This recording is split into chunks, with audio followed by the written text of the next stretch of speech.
So I'm going to read this so I get it right. Our guest today is Ravi Bhattarai. And Ravi is a highly accomplished professional with over 2 decades of experience in technology, project management, educational administration, operations, and facilitation.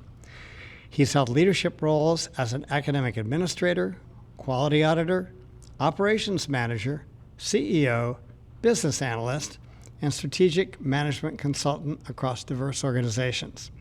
Ravi's expertise spans strategic planning, execution, team leadership, process improvement, and methodologies like Lean Six Sigma and Total Quality Management. With a strong academic background, including certifications as a Lean Six Sigma Black Belt and Certified Scrum Master Developer, Ravi is passionate about fostering continuous improvement, innovation, and collaborative work environments. He's facilitated residential planning workshops and developed performance monitoring tools that have significantly enhanced organizational efficiency. An advocate for nurturing future leaders, Ravi has been actively involved in youth leadership programs, creative workshops, and has authored numerous textbooks and course materials. His global exposure through work and travel across 30 countries brings a unique perspective. So, I will speak for myself that as I have talked with Ravi and as I've seen his accomplishments online, I have become increasingly impressed. So, Ravi, let's talk about your new entrepreneurial adventure. Thank you. Very good. Good morning. I guess all of you good? Yeah, we're ready. This morning, I have a simple question to ask before I begin. Most of the time, I ask this question many places and I get many answers. This here. What is your idea of quality? What is quality for you? Please, anyone to volunteer. Longevity. Quality means longevity. What else? I would say quality means meeting the standards set for either the task or the activity or the product. Meeting The standards standards. for The quality, yeah. Any other inputs? I'd say it means above average these So- days. Quality, yeah, would only Is be above that average. the things above average, yeah. What's quality? Well, a durability, and I think that's what Faith was saying, durability and aesthetically pleasing. Longevity and aesthetics. And The durability. durability, the longevity. What else is quality? The last answer. Anybody? Ease of use. Ease of use. Attention to details that make a difference. Attention to details. Right. So, there are so many answers, there are so many definitions to quality. Over almost 17 years of my quest in finding the answer for quality, it has been different in different industry, and we will today, this morning, discover one those definition, and most of them they don't comply when it comes to education. Let's see why. And in that quest, we have this entire new venture based on a little different definition of quality, which again I'll be talking towards the end of my talk, why most of the definition of quality don't always meet when it comes to education. What are the errors, what are things, and what are opportunities built on top of it. This morning I'll be talking to you about one those kind of business possibility around education excellence and what it takes to deliver that service and build a business around it. We'll be talking about a bit of a problem side in education industry as a whole in a global context. We'll also be talking about a bit of a solution that might not be a comprehensive, but then we'll try to do it. We'll try to see our product line, basically how can we deliver quality education, what it means, and how can it be backed by data or AI or technology or framework and kind of thing. And its market trends a little bit, and the business model. That'll be fairly simple. Couple of minutes. I'll go through the slide just only to arise a bit of your interest, and then we will look into more detail with the elaboration or more description into the business. Let's see. I put many problems into 3 distinct categories, and I see when I talked with principals of a school, more than 400 schools back in Nepal over 14 plus years, training them in quality circle approach that was pioneered in Japan in the industry. We applied that quality circle technique to apply in education setup in Nepal.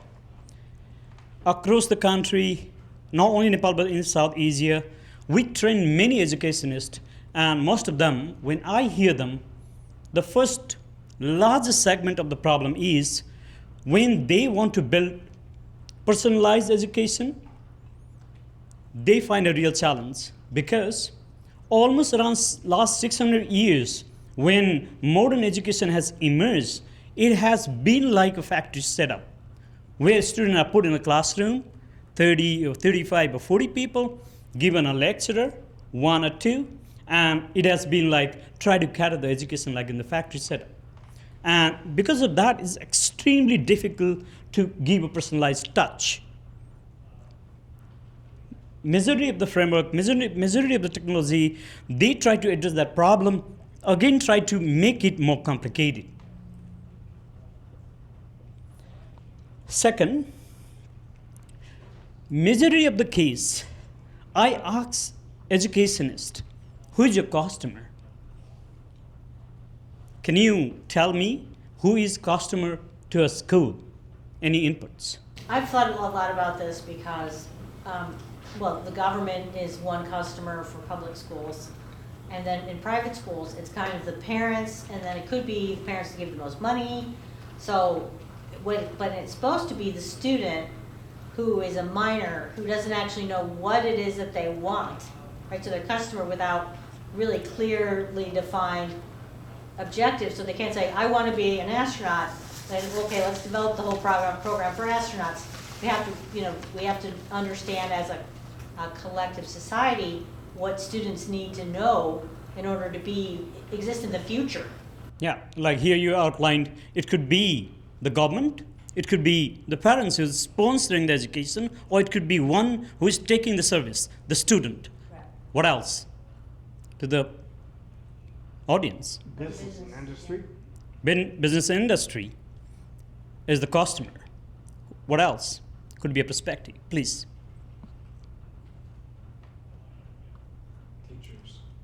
Teachers are the customer for education. Who else? But when I ask this question to the educationists or the teachers, the perspectives are very, very limited, because majority of them, they tend to think a student is a customer. While it might be true to some extent, because they are the learner, but who designs the curriculum is the government. And why do they do that is fundamentally for 2 fundamental reasons. One, they want a responsible citizen and someone who can serve the society through business or services. In fact, in that perspective, like Bob said, the industry who consumes the manpower is first primary consumer, and the government who is looking for a responsible citizen, second major customer. But the perspective in the classroom is always the student. Yes, student, but that limits to our design of the service, the fundamental education. I guess there we need the redefinition into the context of more than designing, but the delivery of the curriculum. Third, I see the major problem is the integration between the one who designs the curriculum, one who directly consumes, because government is not the major consumer of a student. Industry is the major consumer. when we have to integrate their needs versus design, there is a whole lot of gap. Government merely talks to the industry. They most of the time talk to the consultants or educationists or theorists, not the pragmatic people who consumes them in the larger segment. And that's majority of the time a problem. And again, even when they do it, the teachers who goes to the class and delivers are most of the time isolated. Wouldn't that make like the students more of the product Yeah. Yes. rather than the consumer? The students are the product. I mean, like, they're learning the skill, the knowledge, and they're transformative. I mean, they need to be consumed to the market for their own survival and good fit for the society, either as a citizen or as a value to the society in a business or service. I would say that ultimately, industry and business is a segment of society, but ultimately the customer really is society as a whole. The totality. Thank you. Really, the totality of society as a whole is actually the customer of education, because the quality of education determines the quality of our social infrastructure, or so I think. Yeah, that immediately arises one question. Does education mean content and knowledge transfer or skill development and fit for the society? That's a primary question. Normally, a customer is the person who pays. Normally, a customer is a person who pays money. Yes. Okay, so that means public education is a taxpayer. Private education, who's ever paying for the students to go to school, usually the parents, right? I mean, you see, it's tricky when it comes to education, because the one who pays a fee to a school or a direct tax might not always be the consumer when we look into the broader context. The limitation of the definition is what I'm trying to bring in here as in the light. My main point is whoever pays is the customer. I'm just putting that as a hypothesis, which is similar to what Bob said. I totally agree your point. Whoever pays, but who pays to the education is not just the recipient, but the larger whole. Now, we need to be accountable to that larger whole who pays in totality. But is that the case? Most of the time, does any school bring in the industry people and say that, hey, I'm carrying this education, is this good fit for you? Or do they bring enough social actors who are consuming these people? Majority of the cases, no, I don't find that. Most of the time they do is a parents' meeting, and that's it. Luckily, that might be representative. Majority of the cases, I don't see that case. But now, if we go into pain and gain canvas, I tried doing a pain and gain canvas to look into as a service provider, what could be the gains that we can create, and what are the pain areas that is a customer segment. Now, here the customer segment, when I say I'm not coming to that education delivery, but we as a company or one who is catering that business of educational institution, or parents or students or anybody who is taking in that segment. Now, some of the pain areas I already discussed with the problem, the customer satisfaction because of employability or their ability to start, their confidence to start an enterprise, all that kind of thing. And in majority of the cases, I also see a problem with education is because it's mass scattered, it's limited to that top quartile, and your benchmark is set by some few good performers, and a whole lot of majority are left behind, and neither they would be having confidence to lead their life themselves or have that confidence that I meet the conformance to the industrial need. And this tool, it takes decades some time for people to realize I can fit into the industry and serve. That part. The system approach, too many tools are there in the education today. Lack of collaboration between the one who designs the curriculum, who delivers the curriculum, and who consumes the product, that kind of part. And What can we do for that? How can we facilitate that? Is in fact bringing that together. Today, with so much of advancement in technology, with so much of integrated software, so much of technology innovation in last 40 plus years, and if we look into last 20 years in education segment, there has been a lot of development. But the fundamental problem lies, many of the people are not able to consume them or use it for their better business. That is one of the segment, or we can leverage that as our business case. I see a whole lot of potential around that, which I'll be discussing a little bit later again. The solution, of course, here to look into the problem and the solution side. First, our education has to be redesigned from a formative perspective, not from summative perspective. What does that mean? Is like, maybe the school would be giving you a report card or a grade card towards the end of the term or towards the end of the academic session and say that, hey, you are grade A or A plus or something like that. But education is something more than that. Why it is something more than that is it's not just about acquisition of knowledge. It's not, when you have to talk about either building of a skill or competency or the behavioral or attitude formation, the education has to be more formative. And today's summative approach of grading doesn't really depict what a student goes through in that transformative journey. And it is not always limited to one academic session or one academic year.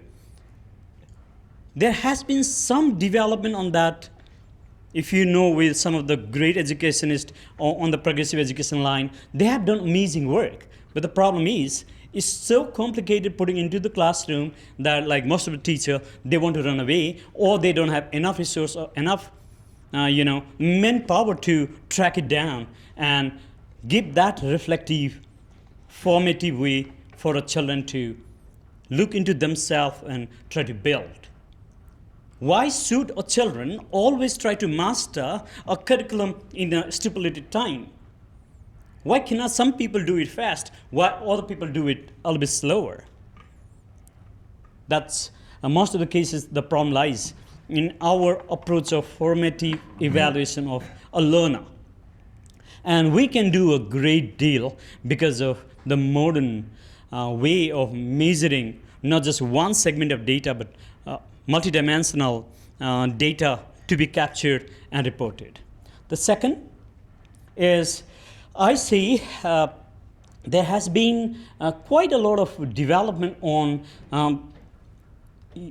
agile approach of learning, where students, they design their own learning in collaboration with educators.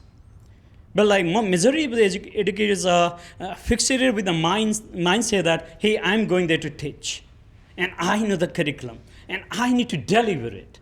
But today, with all that technology, internet and abundant information, and now AI in the fingertips, most of the people, content is not the king anymore. People trying to teach are obsolete. People who facilitate into the learning process is the new dimension of education, and that's best depicted by Agile, which roots back again. Agile is nothing new. It was there, and it's already pioneered in industry, in Japanese industry. If you look into Japanese manufacturing with that Kanban board and all that collaboration going in the factory setup, it's already pioneered. But now we need to bring into the education dimension, and that can be a huge business potential in itself. Then comes the integrated academic management, software, technology, and content. Even in case of content, there are abundant things, but bringing them together in service of the school, the teacher, the children, parents, everyone, putting them together is a backbone to the entire picture on the solution line. Now, if we look into the business, quickly, I guess one of the most complicated of all the canvas, I need to believe that here. When we try to design this as a business initiative, our key partners would definitely be the school, or we will try to have these local vendors who serve to the school and bringing all that management framework, culture, technology bundled together so that schools or educationists, they can go to them and get to the service. It cannot be done isolated. It cannot be done globally by a company setup, and I would be catering to 5,000 people. I mean, there are some of the cases with huge lot of energy. Like if you see the hotel chains, and the Hilton Hotel runs 7,500 plus hotels now with the corporate office with the common standard. The Marriott does that, and so many hotel chains, they do that. But when we come to the school, there are very few global brand, they carry that kind of a curriculum, assessment, management system, technology, all that together. And I see quite a lot of possibility out there in the market. If it can be done in the hospitality with service industry, it can be done in education because it's also service or ensuring quality in the service dimension. As a service provider, our major target would be more on the R&D side, developing the technology, developing the framework, developing all that content and tool and technique and kind of thing. That'll be our part. But who is going to disseminate that would be our franchise network, the hub model, because this school has to closely collaborate in the local context with that franchise facilitating. Because if we say that education cannot be centrally delivered, so our business model also has to work. Service is about business education, so we need to work on facilitating model. Our value proposition would be the management system, the integrated business management software, and the resources. Most of our business would be more franchise-based, online, more B2B context. We will be catering to the franchise, not to direct schools, fundamentally because we want to really grow big. And to grow, we cannot work with all of them all together. And that'll be a failure in the business upfront. So most of our services would be all integrated, and that'll be more or subscription based. There'll be consistency on the business side. I'll again talk more detail. It's about participatory education as such. What we are talking is about the excellence to bring need together and then bring it. How do we do that? Again, I'll go into the detail, but I would like to just take a few questions before I go into more detail. The second half of my presentation. If you have any quick questions. I'm trying to get clear on, it sounds to me like it's a service you would offer to an institution. You would offer this service to the institution who would basically you would do data analytics on what they're looking for outcomes, or do you help them? Yeah. Do you also help them develop the outcomes, or do you? Because you were talking about the old model is information scarcity, which is the professor and the 200 students, and now we're in abundance beyond. It's just an overload of information, so it's more like information selection. Okay. What Thank to you. choose? Here, when I say a business, there are two primary things. One is a quality framework. Education excellence framework is in itself a product. But then that product, the knowledge cannot be a product unless and until it can be translated into the service. And that facilitation is a service that we are offering them. But to back that, again, the framework cannot just execute. It has to be backed by technology and an integrated management system, what people typically would call an ERP system or LMS system. That integrated piece of a software to back total quality management in complement to each other is our product and service, which again I'll show you in detail. The first part of my presentation is only designed for you to get into the question. Second part of the presentation is more of the answers. I'd like to talk to you more after your talk, but this morning my beloved spoke to someone on the 10,000 course she met from Uganda. A mother has a paralyzed daughter and is impoverished.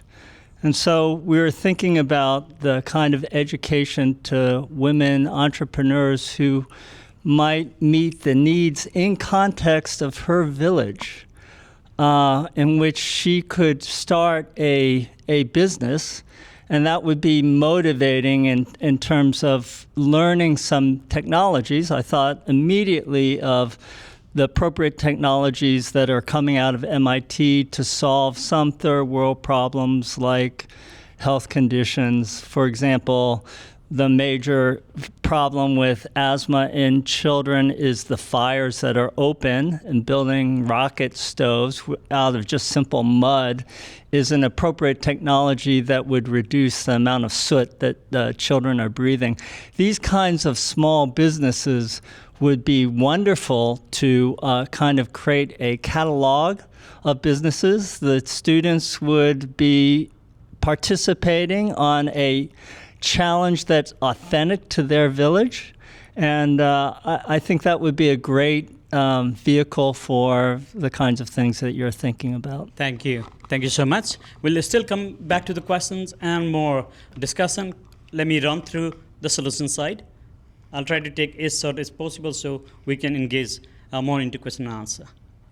Now there are four primary things that I'm talking to you this morning. Actually, I'm talking about the quality. I'm talking about empowerment, to the people who deliver services, and to empower them. How can we leverage technology both on the record keeping and actually designing the service and re-engineering all that entire service through our perspective of the quality, and supporting them with the resources or quality resources so that can go directly to benefit the learners. Our mission are fourfold. We are basically talking about just four things. They are big and broader, but there are only four dimensions to it. First, applying total quality management, but in line with the agile mindset. Because TQM, traditional TQM, is too bureaucratic and too much of a documentation layer if we do not adopt to the customer need. But Agile brings in the beauty of collaboration and a TQM put together. Second, empowerment of team and staff. And that empowerment, traditional empowerments are something like an expert giving a training, and that doesn't last more than 3 weeks. After 3 weeks, most of the people, they forget it. But it has to go continuous, because we are talking about the formative education. Even training the professional has to be formative. A teacher cannot be a teacher just with 1 day or 2 days or 3 days of training or some 20 certification courses online with the micro-learning. No, that doesn't work. It has to go week after week after week after week so they learn. So many of the smaller scale initiative or ventures, that also has to be developed over week and week. That part, our empowerment model or the training model is basically designed to be localized in the local context, and they develop their professional skills and knowledge base working together is the local community. Exactly the setup that we have in the Traction Thursday. Every week we meet and talk about the entrepreneurship, and we share our problems, we share our strength, and we help each other in the community. Every single school can have this kind of community to develop their professionalism and ultimately achieve the quality they actually want to do it. Third, technology adoption. What is a major dilemma I see in the market almost over 1.5 decades is that I see so many beautiful technologies in the marketplace. But if I look into the adoption side, I cannot even reach to double digit. I cannot. It's less than 10%. Why? Majority of this technology are in the open source arena. Having open source, having free resources, most of the people are marketed with only a proprietary technology that doesn't benefit them. And they cannot pay the bill, and then they discontinue that. They discontinue that service, and they also discontinue adoption of the technology. They get back to the old. I've seen hundreds of examples like that. I wrote more than a dozen a book, including this free open source technology to be used in the classrooms, sold more than 5 million copies of these books back home. To promote that, this set of free open source technologies, some of the people, they get it, but most of the time, again, I go, they turn on with then their laptop with limited resources, and every time they struggle to do even a small thing. And whenever they have to find education resources, they end up either with that license trap or some kind of, crack codes. That's a huge problem there. Again, coming to the digital learning resources, majority of those in the marketplace, go in the Google, try to search what is the best teaching material to teach math in grade 5. You'll see 20 commercial aids ahead of any good resources. But while many educationists, they have put so much of effort to build that. I don't know if you know with the Khan Academy, they have millions of investment to bring in that material. Not just that, President Gutenberg. Many of us, we might have come across with the TED videos, but then barely we know about the education version of the TED, ed.ted.com. It has so much of a good resources. And I have set up like dozens of digital library in remote villages in Nepal. You can convert any old laptop to a digital library and set up in the school with millions of learning materials. But many schools, they are not able to take advantage of that. Our business here is not selling that content. Content is not the king. Our business, a core part of the business is to facilitate, to take advantage of that, all that together. We plan to support education institution through 3 years cycle, planning cycle, the implementation cycle, and the measurement and the review and the audit cycle that goes over 3 years downtime. We have a detailed plan of that.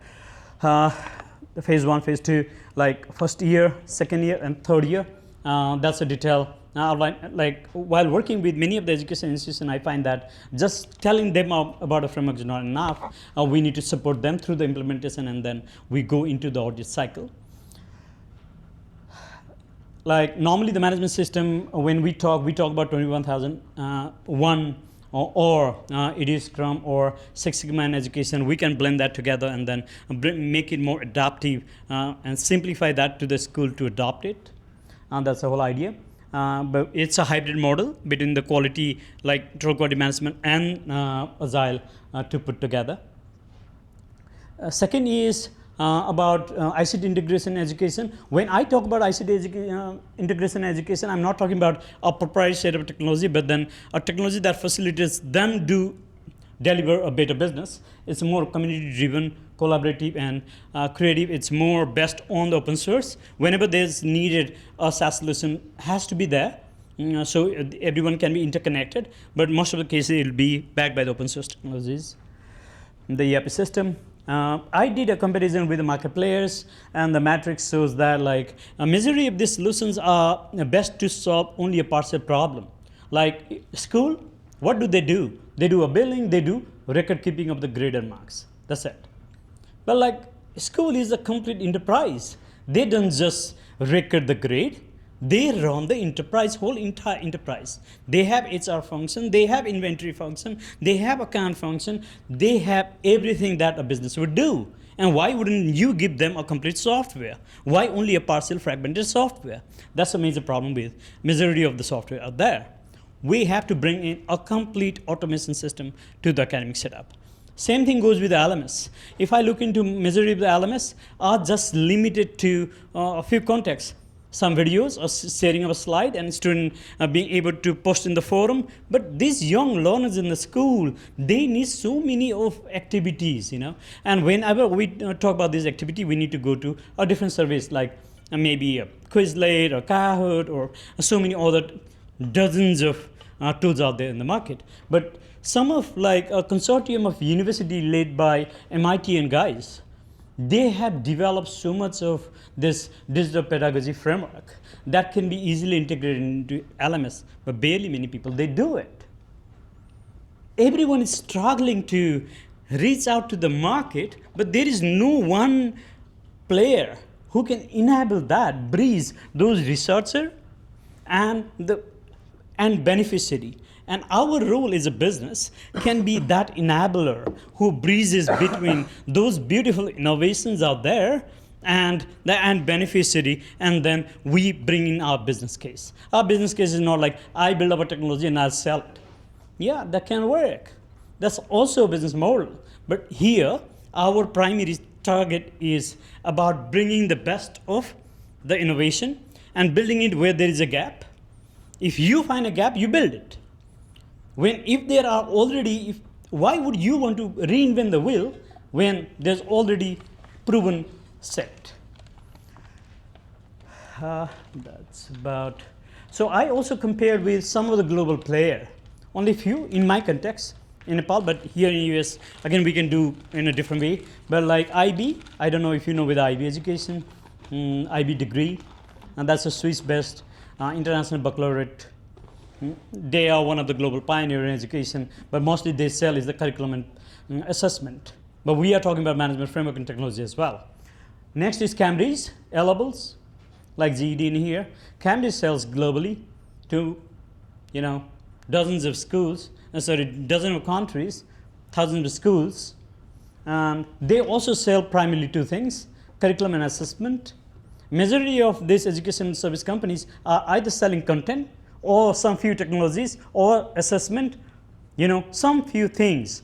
But there are very few players in the market who can integrate them all together. We don't need to develop our own curriculum. National curriculums are wonderful. Majority of the national curriculums are already so good. But the problem lies in implementation, dissemination of the curriculum, and that's where the business is. When I say, I'm not saying that we need to reinvent and make our own new curriculum. What I'm saying is our service or our business is to help education institutions carry that curriculum, well-designed curriculum, and reach out to the best of these students. These are some of open source technologies that our entire service is built on top of. And when I say a learning organization, there are many great theories. But I ask many education leaders, how do you convert your organization into a learning organization? Majority of them, they don't have that answer. Fundamentally because they know everything about education except educating themselves. They cannot educate themselves. But they come here in the marketplace and say that, hey, come to our school, we'll teach you. When they have to learn it, oh no, we are educators, we don't need to learn. And that's, I guess, the biggest of all the problems. Only a learner can facilitate learning. Teaching is already obsolete. What is the fundamental problem with curriculum? Our curriculums are two-dimensional, mostly knowledge-driven, bit of skill, but what it misses out is the behavioral transformation, that's the wisdom part, and logging into the creativity. Tell me even a single school who can, as such, give you a report card of a child behavioral transformation into a report card. Barely any. If they can tell you how creative a child is in the classroom, barely any. They can give you a portfolio, but then not even a child tries to put into a scale and try to see like how well they are doing. That could be one big opportunity. Tomorrow is not about the content. Tomorrow is about collaboration and solving the problems that we have, and we need to surpass machines with AI, and a new education paradigm is on a call. So our business. So that should be backed by events and pedagogy, and has to be backed by assessment and kind of thing. That's for me. Questions?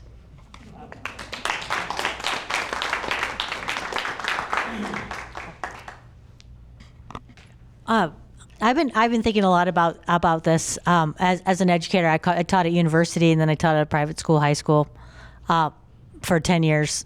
And one of the things that is occurring to me with this kind of AI technology system as we adopt it, it's going to give us more room to basically grow humans into their full potential. because as you're talking, I'm reminded of how little school actually provides a person as far as information. One, memorizing who did what on what date is not really giving you the context of human society, or writing an essay on a theme of a book. It's not a way of basically enriching our experience. And so a lot of people are afraid of AI, but AI could take over a lot of the stuff that we do that is repetitive and boring and soul killing, and give us all more space to pay attention to our potential as humans. I totally agree that it does. But the only thing is, do we want next generation to be a consumer of AI, or do we want that next generation use that AI only to articulate the creative manifestation of a being so we can solve more social problems? That's only a major question.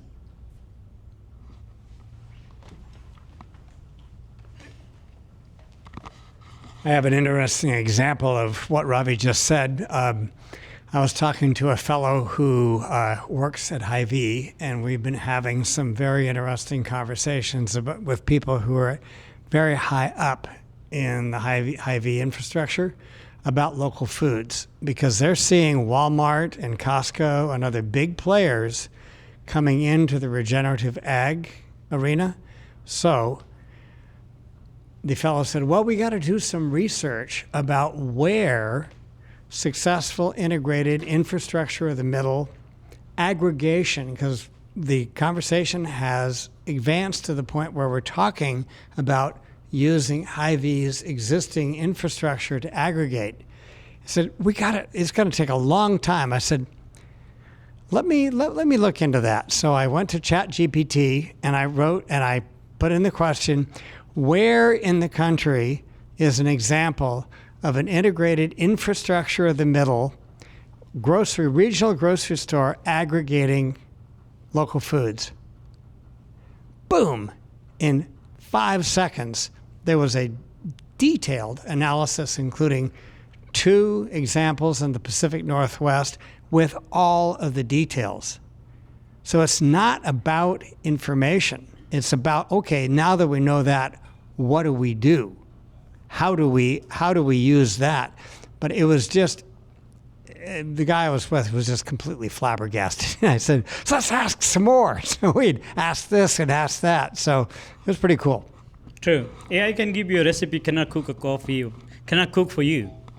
And we need still a child to read to that recipe and then prepare something for themselves or family. That's exactly where education comes into picture. Any other queries? Anything else before we? Okay.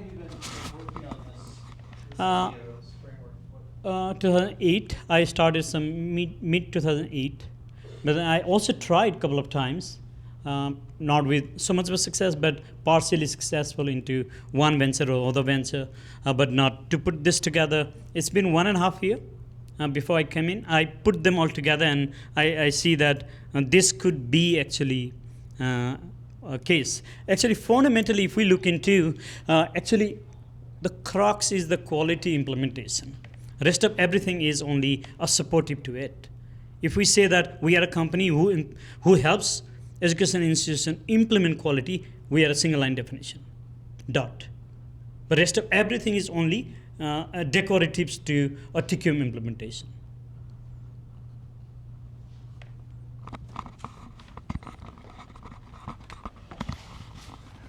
So in terms of quality endpoints, I'm thinking, what are you thinking in terms of challenges to the students that would present real-world learning? And then, you have this beautiful and excellent learning management system that could provide the learning resources. But what's your thinking about real-world challenges that would motivate the students to learn? In context. Yeah, that's a wonderful question. I guess I missed one part I really missed during the entire presentation. Since 2006, I started training small school kids and high school kids on one single thing, that is implementing quality circle in their life. And what quality circle does is a small group of 8 to 12 people, they meet every week to identify their problem, analyze their problem, and solve it with proactive action. Majority of our school teaches you a solution up front and answer them. But here, Quality Circle asks them to find out the question for themselves, problems, analyze that, find out what makes the solution, and then create a solution, but don't end up there. Action research is somewhere up to finding a solution. But in Quality Circle, it goes one step further and says that, hey, go and implement your solution. Does that reduce your problem? 2006, till I came here, that moment, every year, we have more than 50,000 children participating in this Quality Circle moment and doing that week by week activity for their own formative transformation. That's only one case. That's only one case. Our future of education is not about content. It's not about solution. It should start with a problem. Now, my last definition of quality, for me, it's not about compliance of a standard. It's not about durability, or it's not about aesthetics. It's about finding that problem every day, and when you eradicate or when you remove the problem, then you attain a state called quality. Quality is a state where you don't have problems. That's the definition that guides me, and I guess education should best adapt to it. You cannot just remove all the problem, but you can find them and remove one at a time. And if we can teach that to our children, they're well done. Yeah, Aruba? We have one more comment behind there. My name is Ayuba. Maybe I came late. Maybe I missed some important point which you mentioned in your presentation. Speak up. Oh Yeah, please. So my name is Ayuba, and maybe I've missed some point in your presentation. I wanted to know if the problem you mentioned, is it a universal education problem, or it is geographic? It's a geographic problem, because from your case study, you mentioned Nepal, and I just want to be clarified on that. Oh yeah, thank you. I need to admit, I started geographic because I was limited in context in Nepal. I started with the problem in Nepalese context. But when I seek solution to it, because of like interconnectedness, I see what other people are doing around the world. And I see the solution, but these solutions are not dominant in any society now. The problem is global, and lack of implementation of the solution is global. So that's a global opportunity for us to bring this business case. Do you get what I say? It originated as my local context, but I see now, having talked today, I work with 80 plus countries and educationists in more than 80 countries in some global moment. Even I'm working, and I see that problem everywhere. So that's the problem is no more a local to one small country in Asia. It's a problem in East Europe, it's a problem I see in Latin America, I see that problem in Africa, I see in Asia, it's a problem everywhere. Some few people have done it where government have been aggressive, but hard way, a difficult way. If we establish our solution, like even the best of the nation can adopt to it. I'm not saying that I'm bringing a solution from heaven, but what I'm telling you, even the best of the solution that we have is not implemented, and that's our scope or opportunity. Ravi. Thank you.